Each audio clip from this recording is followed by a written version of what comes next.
Assalamualaikum warahmatullahi wabarakatuh. Shalom, Namo Buddhaya, Om Swastiastu, salam kebajikan untuk kita semua. Yang terhormat Bapak Kadek Cahya Susila SHMH dan teman-teman yang saya sayangi, di sini kami kelompok yang terdiri dari Diva Amanda Putri Aprilia, Salsabila Lukiana, serta Helga Zara Kartika akan mempresentasikan topik Lembaga Tinggi Negara. Tanpa berlama-lama, materi pertama akan disampaikan oleh saya. Dalam bahasa Inggris, lembaga negara ini disebut sebagai political institution. Sementara itu, dalam bahasa Belanda disebut sebagai Staatsorganen. Menurut salah satu ahli hukum tata negara, yaitu H.A.S. Natabaya, menyimpulkan bahwa istilah lembaga negara digunakan untuk menyebutkan suatu organisasi institusi negara yang tugas dan fungsinya adalah menjalankan atau menyelenggarakan pemerintahan di sebuah negara atau lembaga yang secara langsung diatur atau memiliki kewenangan yang diberikan oleh UUD 1945. Lalu yang terletak di tengah ini adalah struktur ketatanegaraan RI sebelum amandemen Undang-Undang Dasar 1945.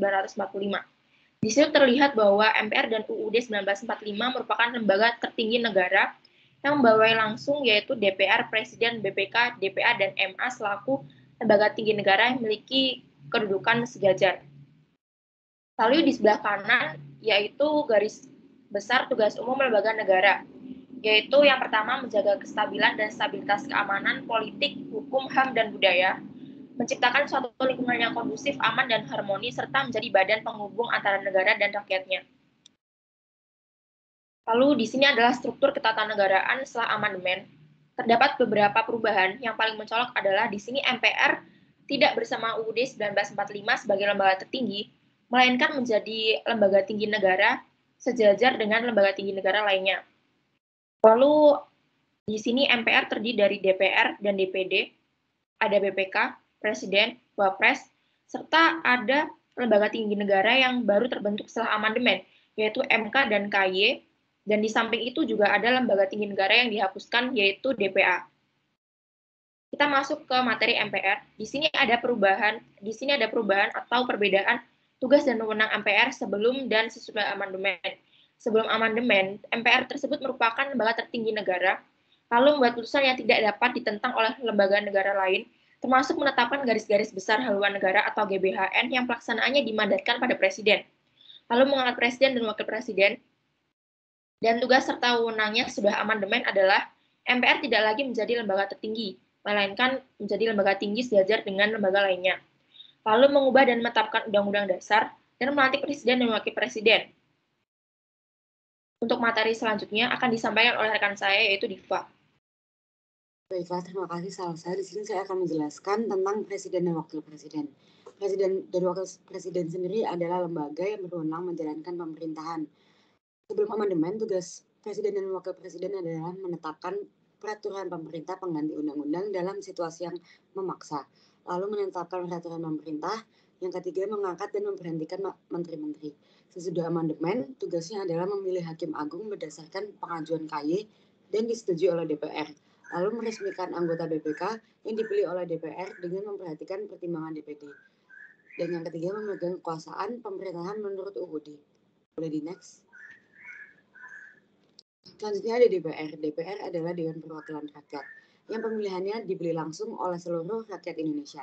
Sebelum amandemen, tugas DPR adalah mengajukan RUU, memberikan persetujuan atas peraturan perundang-undangan atau Perpu, dan memberikan persetujuan anggaran pendapatan dan belanja negara atau APBN. Sesudah amandemen, tugasnya adalah membentuk UU yang dibahas dengan Presiden untuk mendapatkan persetujuan bersama, lalu membahas dan memberikan persetujuan pemerintah pengganti UU.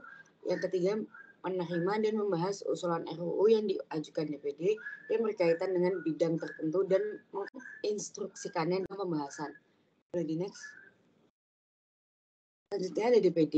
DPD merupakan lembaga baru dalam sistem ketatanegaraan. Lembaga ini dibentuk sesudah amandemen. Tugas DPD adalah mengajukan rancangan undang-undang pada DPR yang berkaitan dengan otonomi daerah, hubungan pusat dan daerah, pembentukan pemekaran, serta penggabungan. Yang kedua, pengelolaan sumber daya alam atau sumber ekonomi lainnya yang berkaitan dengan perimbangan keuangan pusat daerah. Yang ketiga, memberikan pertimbangan kepada DPR atas rancangan undang-undang APBN, dan rancangan undang-undang yang berkaitan dengan pajak, pendidikan, dan agama. Next. Selanjutnya ada MA. MA adalah Mahkamah Agung dan merupakan lembaga bersifat mandiri dan tidak boleh diintervensi atau dipengaruhi oleh kekuasaan lainnya. Sebelum amandemen, tugas MA adalah pemegang mutlak kekuasaan kehakiman, memberikan pertimbangan kepada Presiden buat memberikan kreasi dan rehabilitasi, menguji peraturan perundang-undangan. Selanjutnya, sesudah amandemen adalah membawahi Badan Peradilan dalam wilayah peradilan umum, peradilan militer, peradilan agama, dan peradilan tata usaha negara atau PTUN. Lalu mempunyai fungsi yang berhubungan dengan kekuasaan kehakiman, dan fungsi itu diatur dalam UU. Yang ketiga, berwenang mengadili tingkat kasasi, menguji peraturan perundang-undangan di bawah undang-undang. Selanjutnya akan saya kembalikan ke moderator. Baik, terima kasih Diva telah menyampaikan materi dengan sangat baik. Lalu materi selanjutnya akan disampaikan oleh Helga. Silakan Helga. Terima kasih atas kesempatannya. Materi selanjutnya adalah MK. MK merupakan Mahkamah Konstitusi dan merupakan lembaga yang dimaksudkan sebagai penjaga dari konstitusi bersama dengan MA. MK menjadi lembaga tinggi negara yang memegang kekuasaan kehakiman. Sebelum amandemen, Mahkamah Konstitusi ini belum terbentuk. Sementara itu sesudah amandemen, tugas dari Mahkamah Konstitusi ini adalah memberikan putusan tentang dugaan pelanggaran oleh presiden atau wakilnya, kemudian memutuskan sengketa yang berhubungan dengan hasil pemilu, dan memutuskan sengketa kewenangan antar lembaga negara. Bisa di next. Selanjutnya adalah KY atau Komisi Yudisial yang merupakan lembaga negara yang bersifat mandiri dan dalam pelaksanaan wewenangnya bebas dari campur tangan atau pengaruh kekuasaan lainnya. Sama seperti MK, KY juga sebelum amandemen ini belum terbentuk. Sementara itu sesudah amandemen, fungsi dari KY adalah untuk mengusulkan pengangkatan hakim agung dan hakim ad hoc Mahkamah Agung, kemudian menjaga dan menegakkan kehormatan, martabat, perilaku hakim, dan dengan MA bersama menetapkan kode etik dan pedoman perilaku hakim. Bisa di next. Selanjutnya adalah BPK. BPK merupakan Badan Pemeriksa Keuangan. Sebelum amandemen, BPK berwenang mengawasi dan memeriksa pengelolaan keuangan negara dan daerah, serta menyampaikan hasil pemeriksaannya kepada DPR dan DPD. Kemudian mengintegrasi peran BPKP sebagai instansi pengawas internal departemen yang bersangkutan ke dalam BPK. Kemudian sesudah amandemen, peran BPK mengalami perluasan. Yang pertama yaitu memeriksa tanggung jawab keuangan negara dan memberitahukan hasilnya kepada DPR, DPRD, serta DPD.